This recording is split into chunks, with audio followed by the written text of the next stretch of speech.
Hello friends, welcome to Telugu tech pro YouTube channel. Friends, మీ మొబైల్లో కూడా గూగుల్ ఫోటోస్ అనే అప్లికేషన్ అయితే కంపల్సరీగా ఉండే ఉంటుంది. ఎందుకంటే మనం మొబైల్ కొనుక్కున్నప్పుడే బై డిఫాల్ట్ మన మొబైల్లో ఈ అప్లికేషన్ అయితే ఇన్స్టాల్ అయ్యి వస్తుందన్నమాట. ఈ గూగుల్ ఫోటోస్లో మన మొబైల్లో ఉన్న ఫోటోస్, వీడియోస్ అన్ని యాజ్ ఎ బ్యాకప్ లాగా స్టోర్ అయితే అవుతూ ఉంటాయి. మీరు ఈ అప్లికేషన్ని డిలీట్ చేయాలన్నా సరే చేయలేరు, ఎందుకంటే బై డిఫాల్ట్ అది మన మొబైల్లోనే వస్తుందన్నమాట. ఈ గూగుల్ ఫోటోస్లో మీకు తెలియని ఒక 6 హిడెన్ సెట్టింగ్స్ అయితే దాగి ఉన్నాయి ఫ్రెండ్స్. మీరు వాటిని తెలుసుకున్నట్టయితే కంపల్సరీగా షాక్ అయిపోతారు. ఎందుకంటే ఈ గూగుల్ ఫోటోస్ అప్లికేషన్ యూజ్ చేసి ఫోటోస్ ద్వారా మనం వీడియో క్రియేట్ చేసుకోవచ్చు, ఫోటోస్ ద్వారా మనం కాలేజ్ క్రియేట్ చేసుకోవచ్చు. అంతేకాకుండా ఏదైనా ఒక ఫోటోని యూజ్ చేసి దానికి సంబంధించిన అడ్రస్ కూడా మనం తెలుసుకోవచ్చు అనమాట. ఇటువంటి డిఫరెంట్ 6 సెట్టింగ్స్ అయితే ఈ గూగుల్ ఫోటోస్లో దాగి ఉన్నాయి. అవి ఏంటి అని చెప్పేసి ఒక్కొక్క దాని గురించి మీకు క్లియర్గా ఎక్స్ప్లెయిన్ చేస్తాను. వీడియో వచ్చేసి కంపల్సరీగా మీకు ఇన్ఫర్మేటివ్గా ఉండబోతుంది. ఎందుకంటే గూగుల్ ఫోటోస్ అప్లికేషన్ ప్రతి ఒక్క మొబైల్లో ఉంటుంది కాబట్టి దానికి సంబంధించిన ఈ 6 సెట్టింగ్స్ కూడా మీకు తెలిసి ఉండాలి. సో ఫైనల్గా ఆ 6 సెట్టింగ్స్ ఏంటి, వాటి వల్ల మనకి ఏం బెనిఫిట్ ఉండబోతుంది అని క్లియర్గా తెలుసుకోబోయే ముందు అయితే మీరు ఇప్పటివరకు చూస్తున్న ఈ వీడియోని ఇంకా లైక్ చేయకపోతే లైక్ చేసేయండి. అలాగే మన ఛానల్ని ఇంకా సబ్స్క్రైబ్ చేసుకోకపోతే సబ్స్క్రైబ్ చేసుకొని పక్కనే ఒక బెల్ ఐకాన్ వస్తుంది, దానిపైన ట్యాప్ చేసి ఆల్ పైన సెలెక్ట్ చేసుకోండి ఫ్రెండ్స్. ఫైనల్గా మన మొబైల్లోని గూగుల్ ఫోటోస్లో దాగి ఉన్న ఆ 6 సెట్టింగ్స్ ఏంటి అనే దాని గురించి తెలుసుకుందాం. ఫస్ట్ ఇది వచ్చేసి నార్మల్గా మీరు ఇక్కడ చూసినట్టయితే నా ఫోటోస్ని అయితే ఇక్కడ ఓపెన్ చేశాను. ఓపెన్ చేసిన తర్వాత నా గూగుల్ ఫోటోస్లో మీరు చూడొచ్చు, ఈ విధంగా చాలా ఫోటోస్ అయితే అప్లోడ్ అయి ఉన్నాయి కదా. నా గూగుల్ ఫోటోస్లోని ఫోటోస్ని యూజ్ చేసి నేను ఒక వీడియోని అయితే క్రియేట్ చేసుకోవచ్చు. ఫర్ ఎగ్జాంపుల్ కోసం మీరు ఇక్కడ చూసినట్టయితే ఇక్కడ కొన్ని ఫోటోస్ ఉన్నాయి. ఇక్కడ సింపుల్ నేను వాటిని విధంగా సెలెక్ట్ చేసుకుంటున్నాను. లాంగ్ ప్రెస్ ఇచ్చినట్టయితే ఈ విధంగా సెలెక్ట్ అయిపోతుంది. సో ఈ విధంగా సింపుల్గా ఒక్కొక్క దానిపైన ఈ విధంగా ప్రెస్ చేసి అన్నింటినీ సెలెక్ట్ చేసుకోండి ఫ్రెండ్స్. అంటే మీరు ఏ ఫోటోని యూజ్ చేసి మీరు అక్కడ వీడియో క్రియేట్ చేయాలనుకుంటున్నారో ఆ ఫోటోని సెలెక్ట్ చేసుకోండి. సెలెక్ట్ చేసుకున్న తర్వాత ఇక్కడ సింపుల్గా మీకు యాడ్ టు అని కనిపిస్తుంది కదా, సింపుల్గా దాని పైన ప్రెస్ చేయండి. ప్రెస్ చేసిన తర్వాత ఇందులో మీకు మూవీ అని ఒక ఆప్షన్ కనిపిస్తుంది, యానిమేషన్ అని కనిపిస్తుంది, కాలేజ్ అని కనిపిస్తుంది. మీకు నచ్చిందని మీరు క్రియేట్ చేసుకోవచ్చు. ఇక్కడ ప్రస్తుతానికి అయితే నేను మూవీ అని ఉంది కదా, నేను దాని పైన ప్రెస్ చేస్తున్నాను. ప్రెస్ చేసిన తర్వాత మీరు ఇక్కడ చూసినట్టయితే క్రియేట్ అవ్వడం స్టార్ట్ అయిపోతుంది. అది మొత్తం క్రియేట్ అయ్యేంత వరకు వెయిట్ చేయండి ఫ్రెండ్స్. తర్వాత మీరు ఇక్కడ చూడొచ్చు ఏ ఫోటో ఎక్కడ రావాలి, ఎలా రావాలి అనే దాని గురించి కూడా మీరు ఇక్కడ సెట్ చేసుకోవచ్చు. ఒక ఫోటో తర్వాత ఒక ఫోటో వచ్చాలని ఈ విధంగా సెట్ చేసుకుంటున్నాను. మీరు మీకు నచ్చినట్టుగా సెట్ చేసుకోవచ్చు. అంతేకాకుండా దీనికి బ్యాక్గ్రౌండ్లో ఏదైనా మ్యూజిక్ కావాలి అనుకుంటే ఆ మ్యూజిక్ని కూడా మీరు యాడ్ చేసుకోవచ్చు. ఇక్కడ మ్యూజిక్ ఆప్షన్ ఉంది కదా, ఈ మ్యూజిక్ ఆప్షన్ పైన ప్రెస్ చేసి మీకు నచ్చిన ఏదైనా ఒక మ్యూజిక్ మీ మొబైల్లో ఉందైనా సరే, మీరు డౌన్లోడ్ చేసుకుని అయినా సరే దాన్ని మీరు యాడ్ చేసుకోవచ్చు అనమాట. సో ఇదంతా క్రియేట్ చేసుకున్న తర్వాత ఇందులో మనం పెద్దగా చేయాల్సింది ఏం లేదు. ఇక్కడ సింపుల్ సేవ్ అని ఉంది కదా, సేవ్ పైన ప్రెస్ చేయండి ఫ్రెండ్స్. ప్రెస్ చేయగానే ఆటోమేటిక్గా ఈ ఫోటోస్ తోటి మనకి ఇప్పుడు ఒక వీడియో అయితే ఇక్కడ క్రియేట్ అయిపోతుంది అనమాట. సో ఇక్కడ మనం ఈ ఫోటోస్ దగ్గర చూసినట్టయితే ఇక్కడే ఆ వీడియో క్రియేట్ అయిపోయింది. ఇక్కడ మీకు ఫోటో పైన సింబల్ కనిపిస్తుంది కదా, సింపుల్ మీరు దాని పైన ప్రెస్ చేసినట్టయితే అది మనకి ఈ విధంగా ప్లే అయ్యి కూడా చూపిస్తుంది. ఇక్కడ మీరు సింపుల్ ప్లే చేసి కూడా చూడొచ్చు.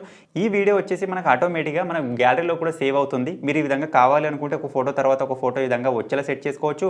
లేకపోతే ఇక్కడ నుంచి ఇదే ఫోటోస్ని యూజ్ చేసి మనం యానిమేషన్ కూడా క్రియేట్ చేసుకోవచ్చు. నేను ఇక్కడ స్టార్టింగ్లో మీకు యానిమేషన్ చూపించాను కదా, యానిమేషన్ కూడా చాలా కూల్గా ఉంటుంది. మీరు ఆ విధంగా కూడా ట్రై చేయొచ్చు. ఇక్కడ యాడ్ టు పైన ప్రెస్ చేసి యానిమేషన్ పైన ప్రెస్ చేశారనుకోండి, ఇక్కడ ఒక యానిమేషన్ అయితే క్రియేట్ అయిపోతుంది. ఈ విధంగా వస్తూ ఉంటుంది అనమాట. సో ఇది కూడా చాలా కూల్గా ఉంది. మీరు దీన్ని కూడా ఈ విధంగా క్రియేట్ చేసుకొని వాట్సాప్ దీనిలో అయినా సరే షేర్ అయితే చేసుకోవచ్చు అనమాట. అంటే మనకు పర్టికులర్గా ఒక ఎడిటింగ్ అప్లికేషన్ అవసరం లేదు. మన గూగుల్ ఫోటోస్ని యూజ్ చేసి మనం ఎటువంటి ఒక క్రియేటివిటీ అయితే తయారు చేసుకోవచ్చు. సో ఇది వచ్చేసి మనకు ఫస్ట్ సెట్టింగ్ ఫ్రెండ్స్. అలాగే గూగుల్ ఫోటోస్లోని సెకండ్ సెట్టింగ్ గురించి మాట్లాడుకుందాం. సెకండ్ సెట్టింగ్ కూడా చాలా కూల్గా ఉంటుంది. ఫర్ ఎగ్జాంపుల్ మీరు ఇక్కడ చూసినట్లయితే ఇక్కడ ఒక ఫోటో కనిపిస్తుంది. ఈ ఫోటో అసలు ఎక్కడిది, దీనికి సంబంధించిన లొకేషన్, అడ్రస్ నేను మొత్తం తెలుసుకోవాలి అనుకుంటున్నాను. దానికోసం మనం ఏదో అప్లికేషన్ ట్రై చేయాల్సిన అవసరం లేదు. సింపుల్గా మనం గూగుల్ ఫోటోస్ ద్వారానే దానికి సంబంధించిన డీటెయిల్స్ మొత్తం తెలుసుకోవచ్చు. సో ఫర్ ఎగ్జాంపుల్ కోసం మీరు ఇక్కడ చూసినట్టయితే ఇక్కడ ఒక ఫోటో అయితే ఉంది. ఇప్పుడు ఈ ఫోటోకి సంబంధించిన డీటెయిల్స్ మొత్తం నేను తెలుసుకోవాలనుకుంటున్నాను. దాని లొకేషన్, అడ్రస్ మొత్తం తెలుసుకోవాలి అనుకుంటున్నాను. ఇప్పుడు దానికోసం మనం ఏదో థర్డ్ పార్టీ అప్లికేషన్ యూజ్ చేయాల్సిన అవసరం లేదు. సింపుల్గా గూగుల్ ఫోటోస్ని యూజ్ చేసి ఈ ఫోటోకి సంబంధించిన లొకేషన్, అడ్రస్ మొత్తం మనం తెలుసుకోవచ్చు. సింపుల్గా ఫోటోని ఈ విధంగా ఓపెన్ చేయండి. ఓపెన్ చేయగానే మీకు ఇక్కడ లెన్స్ అని చెప్పేసి ఒక ఆప్షన్ కనిపిస్తుంది. సింపుల్ దాని పైన ప్రెస్ చేయండి ఫ్రెండ్స్. లెన్స్ పైన ప్రెస్ చేయగానే ఇప్పుడు ఈ గూగుల్ ఫోటోస్ వచ్చేసి ఆ ఫోటోని మొత్తం క్యాప్చర్ అయితే చేస్తుంది. మీరు ఇక్కడ చూడొచ్చు వైష్ణవిదేవి టెంపుల్కి సంబంధించి ఉందని చెప్పేసి ఇక్కడ చూపిస్తుంది అనమాట. ఆ టెంపుల్కి సంబంధించిన ఫుల్ డీటెయిల్స్ అయితే ఇక్కడ రావడం జరుగుతుంది. అలాగే మీరు దీనికి సంబంధించి ఇంకా ఎక్స్ట్రాగా ఏమైనా తెలుసుకోవాలి అనుకుంటే ఇక్కడ సింపుల్ సెర్చ్ పైన ప్రెస్ చేయండి. ప్రెస్ చేయగానే మీకు ఇది డైరెక్ట్గా గూగుల్లోకి తీసుకెళ్తుంది అనమాట. ఇది మనకు తెలుగులో కావాలి అనుకుంటే దీనికి ఎండింగ్లో మీరు ఈ విధంగా తెలుగు అని చెప్పేసి టైప్ చేసినట్టయితే ఈ తెలుగులో కూడా మొత్తం ఇన్ఫర్మేషన్ రావడం జరుగుతుంది. ఈ విధంగా దానికి సంబంధించిన వీడియోస్ కానీ, న్యూస్ కానీ, ఇమేజెస్ ఏమున్నా సరే మనకు ప్రతి ఒక్కటి ఇక్కడ షో అయితే అవుతూ ఉంటాయి అన్నమాట. సో ఈ విధంగా గూగుల్ ఫోటోస్ని యూజ్ చేసి ఆ ఫోటోకి సంబంధించిన మనం ఫుల్ డీటెయిల్స్ అయితే మనం ఇక్కడ నుంచి తెలుసుకోవచ్చు. సో ఈ సెట్టింగ్ కూడా చాలా కూల్గా ఉంటుంది. మీ దగ్గర ఏదైనా ఫోటో ఉన్నట్టయితే కంపల్సరీగా ట్రై చేయండి. కాకపోతే మీ దగ్గర ఉన్న ఫోటోకి సంబంధించిన ఎంతో కొంత ఇన్ఫర్మేషన్ అయితే మనకు గూగుల్లో ఉండాలి. అలాగే ఇప్పుడు వచ్చేసి మనం థర్డ్ సెట్టింగ్ గురించి మాట్లాడుకుందాం. థర్డ్ సెట్టింగ్ కూడా చాలా కూల్గా ఉంటుంది. ఫర్ ఎగ్జాంపుల్ కోసం మీరు ఇక్కడ చూసినట్టయితే ఇక్కడ ఒక కొటేషన్ అయితే ఉంది. ఈ కొటేషన్ వచ్చేసి ఇప్పుడు ఇంగ్లీష్లో ఉంది. ఇప్పుడు ఈ ఇంగ్లీష్లో ఉన్న ఈ కొటేషన్ నేను తెలుగులోకి ట్రాన్స్లేట్ చేసుకోవచ్చు. అంతేకాకుండా దాన్ని కాపీ చేసుకొని ఎక్కడైనా సరే షేర్ కూడా చేసుకోవచ్చు అనమాట. ఆ ఫీచర్ కూడా మనకు గూగుల్ ఫొటోస్లోనే ఉంటుంది. ఫర్ ఎగ్జాంపుల్ కోసం మీరు ఇక్కడ చూసినట్టయితే ఈ ఫోటోని ఇక్కడ ఓపెన్ చేశాను. తర్వాత ఇక్కడ లెన్స్ అని ఉంది కదా, లెన్స్ పైన ఈ విధంగా నేను ప్రెస్ చేస్తున్నాను. ప్రెస్ చేసిన తర్వాత ఇప్పుడు ఈ ఫోటో అయితే మనకి ఇక్కడ క్యాప్చర్ అయిపోయింది. తర్వాత ఇక్కడ మనకి ఇప్పుడు టెక్స్ట్ వచ్చేసి ఇంగ్లీష్లో ఉంది కదా, ఇప్పుడు నేను కావాలి అనుకుంటే తెలుగులో కూడా ట్రాన్స్లేట్ చేసుకుంటాను. మీరు చూడొచ్చు ఇక్కడ సింపుల్ ట్రాన్స్లేట్ అని ఉంది కదా, దీనిపైన ఈ విధంగా ప్రెస్ చేస్తున్నాను. ఇక్కడ మనకు లాంగ్వేజ్ అడుగుతుంది, మీరు ఏ లాంగ్వేజ్లోకి కన్వర్ట్ చేసుకోవాలనుకుంటున్నారని చెప్పేసి. సో ఇక్కడ ఫటాఫట్ నేనైతే తెలుగు సెలెక్ట్ చేసుకుంటాను. ఈ విధంగా తెలుగులోకి సెలెక్ట్ చేసుకున్నాను. తెలుగులోకి సెలెక్ట్ చేసుకోగానే మీరు ఇక్కడ చూడొచ్చు, కష్టతరమైన రోడ్లు తరచుగా అందమైన గమ్యస్థానానికి దారితీస్తాయని చెప్పేసి ఈ విధంగా ఉందన్నమాట. ఇప్పుడు నేను ఈ ఫోటోని ఇదే విధంగా ఎక్కడైనా సరే షేర్ చేసుకోగలుగుతాను. ఇక్కడ సింపుల్ వాట్సాప్ పైన ఈ విధంగా షేర్ పైన ప్రెస్ చేశాను. ఈ డైరెక్ట్గా వాట్సాప్లో రీడైరెక్ట్ అవుతుంది. వాట్సాప్లో మీరు ఎవరికైతే సెండ్ చేయాలనుకుంటున్నారో వాళ్ళకి ఈ విధంగా సెండ్ చేయొచ్చు, లేకపోతే స్టేటస్ కూడా పెట్టుకోవచ్చు. మీరు ఇక్కడ చూసినట్టయితే ఫోటోనే మొత్తం చేంజ్ అయిపోయింది. ఫోటోలోనే మన టెక్స్ట్ మారిపోయింది. ఫోటో అయితే మొత్తం ఈ విధంగా సెండ్ అయిపోయింది అనమాట. లేదు నాకు ఫోటో కాదు, అందులో ఉన్న టెక్స్ట్ కావాలి అని మీరు అనుకున్నట్టయితే ఇక్కడ ఉన్న టెక్స్ట్ని మీరు కూడా కాపీ చేసుకోవచ్చు. ఇప్పుడు నేను ఇక్కడ టెక్స్ట్ని సెలెక్ట్ చేసుకున్నాను. ఇక్కడ మనం దీన్ని కాపీ టెక్స్ట్ పైన ప్రెస్ చేసి డైరెక్ట్గా వాట్సాప్లోకి వచ్చేసి ఎవరికైతే మీరు షేర్ చేయాలనుకుంటున్నారో వాళ్ళ చాట్ని విధంగా సెలెక్ట్ చేసుకొని డైరెక్ట్గా ఇక్కడే మనం ఆ మెసేజ్ని పేస్ట్ కూడా చేసేయచ్చు విధంగా. చూసారు కదా, పెద్ద కష్టమేం లేదు. గూగుల్ ఫొటోస్లోనే దాగి ఉన్న ఒక చిన్న సెట్టింగ్. కాకపోతే చాలామందికి తెలియక ఈ సెట్టింగ్ అయితే యూజ్ చేయరు. ఇప్పుడు మీకు తెలిసింది కాబట్టి ఇప్పటి నుంచైనా ఈ సెట్టింగ్స్ని యూజ్ చేయడానికి ట్రై చేయండి. తర్వాత మనం ఇప్పుడు వచ్చేసి ఫోర్త్ సెట్టింగ్ గురించి మాట్లాడుకుందాం. గూగుల్ ఫొటోస్లోనే ఒక కాలేజ్ అని చెప్పేసి ఒక ఆప్షన్ అయితే ఉంటుంది.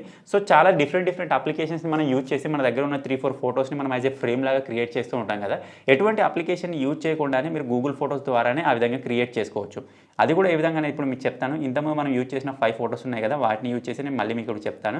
ఇప్పుడు ఇక్కడ ఈ 5 ఫొటోస్ ఉన్నాయి కదా, వీటిని విధంగా నేను సెలెక్ట్ చేసుకుంటున్నాను.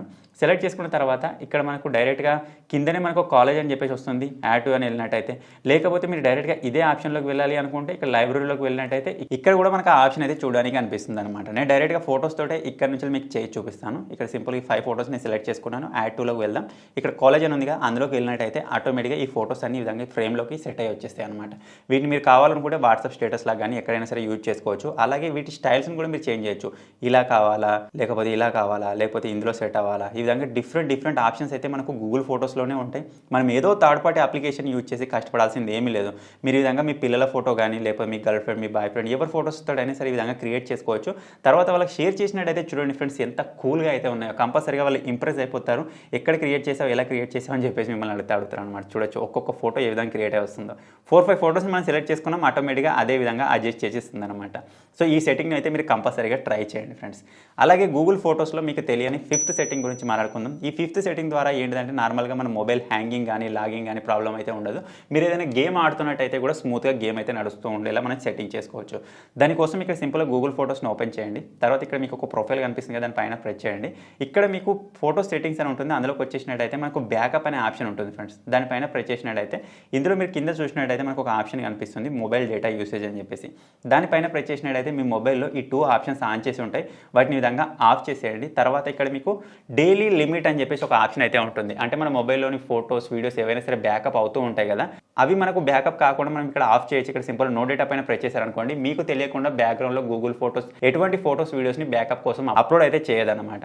సో ఆ విధంగా సెట్ చేసుకున్న తర్వాత ఏ ఫోటో అయితే, ఏ వీడియో అయితే మీకు ఇంపార్టెంట్ అనిపిస్తుందో దాన్ని మాత్రం మీరు స్పెషల్గా బ్యాకప్ లాగా అప్లోడ్ అయితే చేసుకోవచ్చు.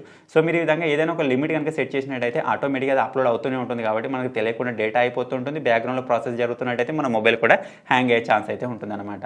సో కంపల్సరీగా ఇక్కడ నో డేటా అని సెట్ చేసుకోండి ఫ్రెండ్స్. అలాగే గూగుల్ ఫొటోస్లోని 6th సెట్టింగ్ కనుక మనం చూసినట్టయితే అది కూడా మనకి ఇక్కడే ఉంటుంది. సింపుల్ ఇక్కడ నుంచి విధంగా బ్యాక్ వచ్చేయండి. ఇక్కడ మీరు చూసినట్టయితే ఫ్రీ అప్ డివైస్ స్టోరేజ్ అని చెప్పేసి ఉంటుంది. అందులోకి వచ్చేసినట్టయితే మీరు ఇక్కడ చూడొచ్చు, ఇప్పుడు ప్రస్తుతానికి నా దగ్గర 845 MBని అయితే నేను ఫ్రీ అప్ అయితే చేసుకోవచ్చు అనమాట. సో మనం ఎప్పుడైనా సరే టైట్గా ఫుడ్ తీసుకున్నట్టయితే అప్పుడు మనకు కొంచెం అన్ఈజీగా ఉంటుంది కదా, సేమ్ అదే విధంగా మన మొబైల్లో కూడా ఈ విధంగా మనం ఫ్రీ అప్ అయితే స్పేస్ చేసుకుంటూ ఉండాలి. లేకపోతే మన మొబైల్లో కూడా ఈ విధంగా టైట్ అయిపోయి మన మొబైల్ హ్యాంగ్ అవ్వడం స్టార్ట్ అవుతుంది అనమాట. సో మన పొట్టలో కూడా ఎక్కువ ఫుడ్ తీసుకున్నట్టయితే ఏ విధంగా ప్రాబ్లం ఉంటుందో మన మొబైల్లో కూడా ఈ ప్రాబ్లమ్ మనం సాల్వ్ చేసుకోవచ్చు. సో ఇక్కడ సింపుల్ ఫ్రీ అప్ అని ఉంది కదా, దానిపైన ప్రెస్ చేయండి. ప్రెస్ చేసినట్టయితే ఇక్కడ అలో అవుతుంది, అలో పైన ప్రెస్ చేయండి. ఇప్పుడు మొత్తం ఫ్రీ అప్ అయితే అయిపోతుంది. మీరు ఇక్కడ చూడొచ్చు 845 MB ఇక్కడ కంప్లీట్ అని వచ్చేసింది అనమాట. సేమ్ దీనికి సంబంధించిన ఇంకొక సెట్టింగ్ అయితే చెప్తాను. దానికోసం ఇక్కడ సింపుల్ మనం ఎప్పుడైనా సరే మన మొబైల్లో ఏదైనా అప్లికేషన్ ఇన్స్టాల్ చేసుకున్నట్టయితే దాన్ని మనం అన్ఇన్స్టాల్ చేసిన తర్వాత కూడా దానికి సంబంధించిన డేటా మన మొబైల్లో ఉంటుందన్నమాట. ఫర్ ఎగ్జాంపుల్ కోసం మీరు ఇక్కడ చూసినట్టయితే అప్లికేషన్ ఇక్కడ అన్ఇన్‌స్టాల్ చేసేస్తున్నాను. చేసేసిన తర్వాత అప్లికేషన్ మన మొబైల్ నుంచి వెళ్ళిపోయింది కదా, మన మొబైల్ ఇప్పుడు ఖాళీ అయిపోయిందని చెప్పేసి మీరు అనుకోకూడదు. ఎందుకంటే ఈ అప్లికేషన్‌కి సంబంధించిన డేటా మనకు ప్లే స్టోర్‌లో అదే విధంగా మిగిలి ఉంటుందన్నమాట. మన ప్లే స్టోర్‌లో నుంచి కూడా దాన్ని రిమూవ్ చేసుకోవాలి. దానికోసం ఇక్కడ సింపుల్‌గా ప్లే స్టోర్‌లోకి వచ్చేసి ప్రొఫైల్ పైన ప్రెస్ చేయండి. ఇక్కడ మేనేజ్ యాప్స్ అండ్ డివైస్ పైన ప్రెస్ చేయండి. ఇక్కడ మళ్ళీ మీరు మేనేజ్ పైన ప్రెస్ చేసినట్టయితే ఇక్కడ ఇన్‌స్టాల్డ్ అని చెప్పేసి ఉంటుంది. అంటే మన మొబైల్‌లో ఇప్పుడు ఇన్‌స్టాల్ చేసి ఉన్న అప్లికేషన్స్. అలా ఇక్కడ మనకు నాన్ ఇన్‌స్టాల్ కూడా ఉంటుంది ఫ్రెండ్స్. అంటే మన మొబైల్‌లో ఇన్‌స్టాల్ చేయని అప్లికేషన్స్ కూడా. ఇప్పుడు మనం అక్కడి నుంచి ఒక అప్లికేషన్‌ని డిలీట్ చేసాం కదా, ఆ అప్లికేషన్ కంపల్సరీగా ఇక్కడ అదే విధంగా ఉంటుంది. ఫర్ ఎగ్జాంపుల్ కోసం ఆ అప్లికేషన్ ఎక్కడుందో కూడా ఇప్పుడు నేను మీకు చూపిస్తాను. మీరు ఇక్కడ చూడండి ఫ్రెండ్స్, ఆ అప్లికేషన్ వచ్చేసి ఇక్కడ ఉంది. ఈ అప్లికేషన్ని మనం ఇక్కడ నుంచి కూడా రిమూవ్ చేయాలి. అప్పుడు మాత్రమే మన మొబైల్‌లో ఎంతో కొంత స్పేస్ అనేది ఫ్రీ అప్ అయితే అవుతుందన్నమాట. సో ఇవి ఫ్రెండ్స్ మన గూగుల్ ఫోటోస్కి సంబంధించిన 6 హిడెన్ సెట్టింగ్స్. మీ మొబైల్లో గూగుల్ ఫోటోస్ ఉన్నట్టయితే ఇప్పుడు నేను చెప్పిన ఈ 6 సెట్టింగ్స్లో మీరు ఏదైనా ఒక సెట్టింగ్ని కంపల్సరీగా ట్రై చేసి చూడండి. అలాగే ఇప్పుడు నేను చెప్పిన ఈ 6 సెట్టింగ్స్లో మీకు ఏ సెట్టింగ్ యూస్ఫుల్గా ఉండబోతుందో కూడా కింద కామెంట్ చేయండి ఫ్రెండ్స్. ఫైనల్గా ఈ 6 సెట్టింగ్స్, ఈ చిన్న వీడియో కనుక మీకు నచ్చినట్టయితే ఈ వీడియోని లైక్ చేయండి, షేర్ చేయండి. ఇటువంటి మరిన్ని వీడియోస్ కోసం మన తెలుగు టెక్ ప్రో ఛానల్ని సబ్స్క్రైబ్ చేసుకోండి. Thank you for watching friends. Take care. Bye bye.